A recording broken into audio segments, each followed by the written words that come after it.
పరిశుద్ధమైన దేవుడికి మహిమ కలుగును గాక. దేవుడు తన భక్తులను విడవడు, నిన్ను విడువను ఎడబాయను, చూడుము నా అరచేతులను చెప్పుకొని ఉన్నాను అని వాగ్దానం చేశాడు. భయపడకుము, దేవుడు మాట్లాడుతున్నాడు. ఆంధ్రప్రదేశ్లో జగన్మోహన్ రెడ్డి మీద చాలా అన్యాయమైన తీర్పు వచ్చింది.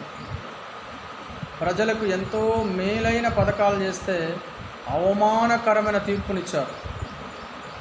ప్రజలు నిన్ను విడిచిపెట్టారు, దేవుడు నిన్ను విడిచిపెట్టలేదు. దేవుడి పైన నువ్వు ఆనుకొని ఉన్నావు. దేవుడి హస్తం నీకు తోడుంది. దేవుని దయగల హస్తంతో నిన్ను ఆశీర్వదించి నిన్ను గొప్ప చేయబోతున్నాడు.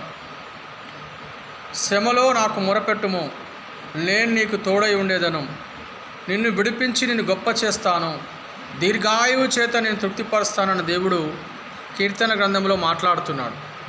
కనుక జగన్మోహన్ రెడ్డి గారు నిన్ను విడిచిపెట్టలేదు. దేవుడు నీ పక్షంగా దేవుడు ఉన్నాడు. నువ్వు గొప్ప ఉన్నంత స్థితిలో నిన్ను మళ్ళా నిలబెడతాడు. ఎంతమంది మోసం చేసినా, ఎంతమంది నీకు విరోధంగా లేచినా దేవుడు నీ ఎడల ప్రణాళిక కలిగి నిన్ను విడిపించుకొని వచ్చాడు. కనుక నిన్ను విడవడు, ఎడబాయడు, తిరిగి మళ్ళా అధికారం నీకు ఇస్తాడు. God bless you. దేవుడు మీకు తోడుండును గాక. ఆమెన్.